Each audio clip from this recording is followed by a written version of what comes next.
Olá, sejam bem-vindos mais uma vez ao nosso canal de estudos e reflexões a respeito da doutrina espírita. Hoje nós vamos iniciar uma pequena série de estudos sobre a linguagem que usamos no trato com os espíritos, que alguns chamam de doutrinação. Doutrinação é um termo muito forte, né? Vou levar a doutrina para... Outros chamam de esclarecimento. Kardec chamava de conversas familiares de além-túmulo. Eu acho legal também. Mas nós vamos trabalhar algumas frases que às vezes as pessoas equivocadamente tratam ou usam. E a gente vai fazer reflexões sobre essas frases para saber se é utilizável ou não. Então vamos lá. Vamos começar hoje com um nível mais baixo, que seria a linguagem agressiva. Quando a pessoa que está tratando com um espírito, mesmo um espírito sofredor, ou um espírito endurecido, e às vezes a pessoa usa uma linguagem agressiva. Então vamos tentar refletir sobre essas linguagens. Então vamos lá. O que a gente caracteriza a linguagem agressiva? Querer convencer o espírito com uma conversa de minutos. Isso é a vaidade do interlocutor. A pessoa acha que um ser que está há milênios se equivocando, está com vários vícios físicos e morais arraigados nele, vai se modificar apenas porque essa pessoa tem um conhecimento doutrinário vasto e ela vai aplicar esse conhecimento na vida do outro. Quem pensa assim não entende a lei de justiça, porque cada um faz o que quer, todos têm o seu livre-arbítrio. Se a pessoa não mudou é porque ela ainda não decidiu mudar. O diálogo fraterno pode ajudar dando elementos para que esse ser queira mudar.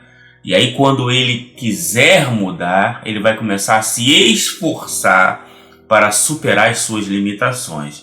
Aí, se esforçando, ele vai começar aos poucos de deixar essas dificuldades que ele carrega com ele há muitos milênios. Então, a primeira coisa que a gente deve evitar é achar que em uma conversa de alguns minutos você vai convencer alguém. E às vezes a pessoa está tão empolgada que ela não deixa nem o espírito ir. Não, fica aqui que eu tenho muita coisa para falar. Não. Ou então alguns chegam a ficar tristes porque acabou o tempo. Ora, as pessoas se convencem, às vezes a pessoa se tornou espírita durante anos estudando e quer que o outro, numa conversinha de 5 minutos, fique convencida e mude de vida. Isso é pensamento mágico. Outra questão também que tem a ver com a vaidade do interlocutor. Entrar em disputa com o espírito. Às vezes tem os espíritos mais recalcitrantes e querem falar sobre filosofia, ciência, etc. E o interlocutor fica ali tentando convencer, disputando, quando na verdade, se for uma reunião de atendimento, sempre que você polariza, isso aí a gente vê hoje muito bem na internet, o outro deixa de ouvir os seus argumentos e tenta apenas se concentrar em como vai rebater, ou às vezes nem querer rebater, apenas trazer os seus pontos de vista. Isso vira uma disputa, não tem efeito moral nenhum sobre o espírito, consequentemente, aquele embate foi apenas uma perda de tempo.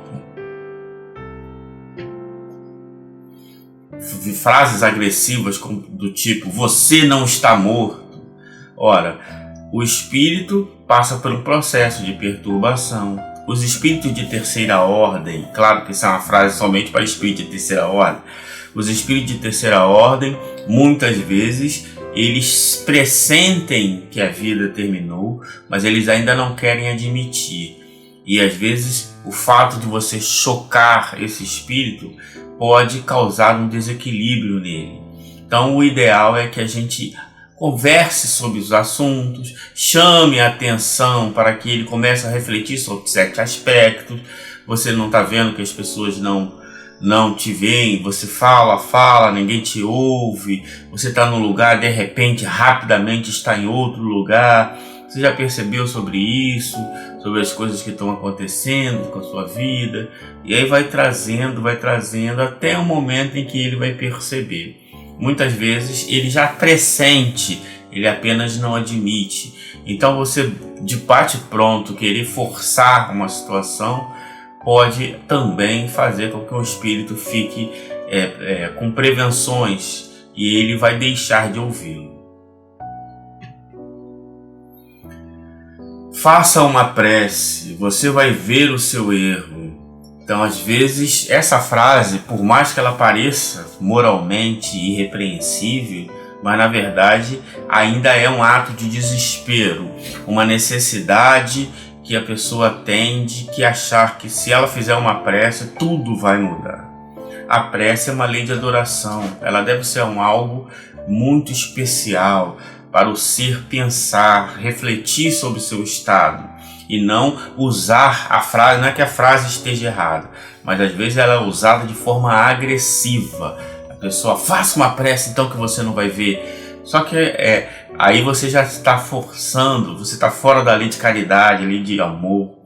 Então, muitas vezes o espírito, eu vejo muito encarnados também assim, acham que não vai poder fazer a prece porque tem muitos erros, etc, etc. Então, de um modo geral, vai se conversando com o espírito e aí, a partir daí, você no final, bem encaminhando para o final do diálogo, pergunta se ele gostaria de fazer uma prece. Se ele não, às vezes ele está com dificuldade de fazer uma prece, então você pergunta, eu posso fazer uma prece por você?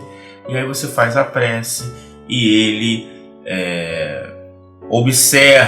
vai observar principalmente os seus sentimentos na prece. Ele vai perceber os seus sentimentos, os seus desejos.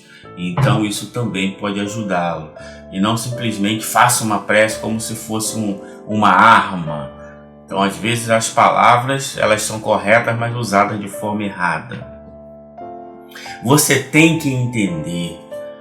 Essa frase também é uma frase de desespero intelectual, né? Você tem que entender, como se nós entendêssemos tudo assim. Você tem que entender. Você tem que entender sobre genética avançada. Você tem que entender. Você tem que entender sobre física quântica. Você tem que entender. Você tem que entender sobre filosofia. Peraí, gente. Você tem que entender, não. A pessoa vai entender quando ela entender. O que você pode fazer é dar argumentos para que ela possa usar esses argumentos e a partir daí construir uma linha de raciocínio, buscar os seus próprios elementos internos e a partir daí ela vai começar a compreender depois de algum tempo de reflexão. Os que já estão mais maduros podem compreender instantaneamente, mas isso não é mais, isso é um processo interno. E não é um processo externo. Então, ela não vai entender porque você disse que ela tem que entender. Ela vai entender quando ela tiver elementos para entender. Que passa pela vontade, passa pelo desejo sincero.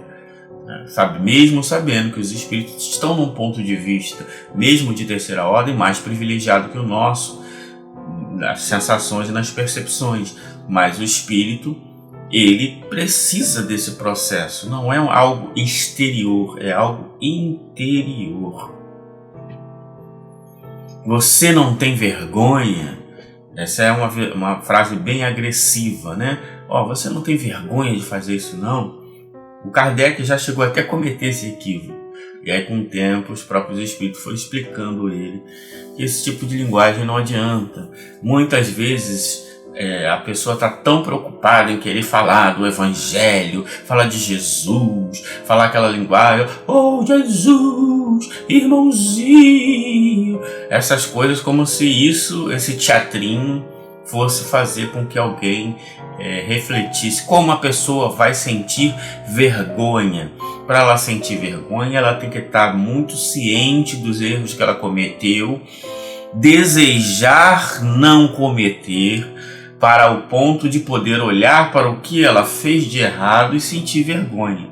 Enquanto ela estava movida pelo ódio, movida pelo ciúme, movida pela vingança, ela não tem vergonha. Muitas vezes ela tem vontade e quer ser, e quer ter também é uma espécie de felicidade. Ele vive ali quando vê o sofrimento do seu desafeto. Então ela não entende ainda.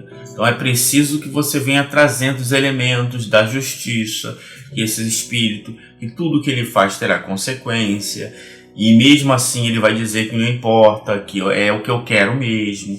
E aí é um processo longo que o espírito tem que maturar. Então você tem que ir dando os elementos, a partir de um momento em que ele queira. Aí quando ele quiser, ele vai se esforçar. Ele vai olhar para o seu passado, vai ver que a sua atitude foi errada, fora da lei de justiça, de amor e de caridade, e aí ele pode sentir vergonha. Aí ele vai se arrepender, ok? Essa é uma outra questão. Então não é que ele vai sentir vergonha porque você falou, você não sente vergonha. Às vezes ele até sente um contentamento quando você faz esse tipo de agressão. Às vezes você o endurece mais ainda, porque ele vê mais uma pessoa sendo agressiva com ele e ele justifica a sua necessidade de ser agressivo, de ser cínico, de ser debochado, porque você está sendo agressivo. Os bons espíritos vão te afastar dela ou dele. Isso é muito interessante. A gente também, ainda com esse pensamento mágico, não entende que existe uma lei de justiça. Você sabe todos os elementos que estão relacionados com esse espírito, com outro espírito, encarnado ou não, ao ponto de saber tudo? Não. Então, você não pode dizer que os bons espíritos vão te afastar dela. Você pode dizer que, dependendo das circunstâncias, pode ser sim que os espíritos possam momentaneamente afastar esses dois espíritos. Por que eu digo momentaneamente?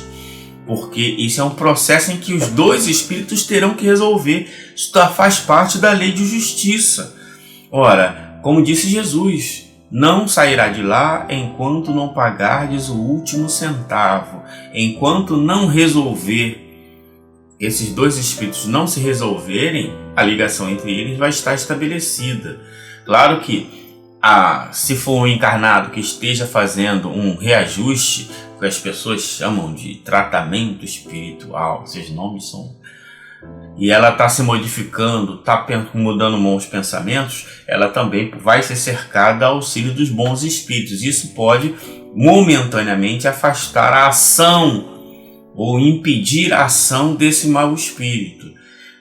Mas só que de tempos em tempos ele vai se aproximar, vai observar para ver se a pessoa mudou. De repente a mudança desse encarnado ajuda também na conscientização do espírito, mas não que ele vai se afastar assim como se fosse mágico.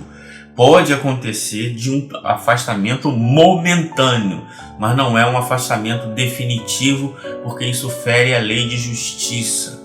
Okay? Há uma dificuldade entre dois espíritos, e são esses dois espíritos que precisam resolver. Pode ter auxílio dos encarnados e dos desencarnados, mas eles terão que resolver. Então essa ideia de que os bons espíritos vão te afastar, tem que tomar cuidado com isso, ok? Então a linguagem agressiva, ela muitas vezes causa mais mal do que bem.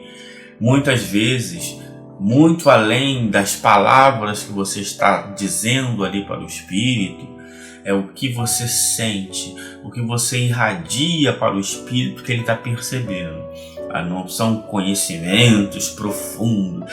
A pergunta 739 do Livro dos Espíritos, a pergunta 625, o Evangelho, o Sermão da Montanha, essas palavras, esses torneios são menos importantes do que o sentimento que você coloca na forma de falar, na energia no sentido de na intenção que você dá às palavras.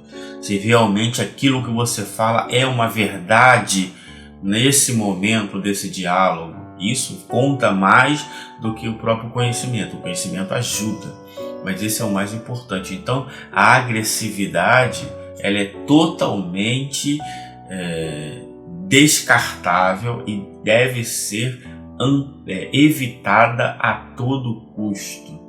Então, essa foi a primeira reflexão em relação à linguagem, e hoje foi a linguagem agressiva.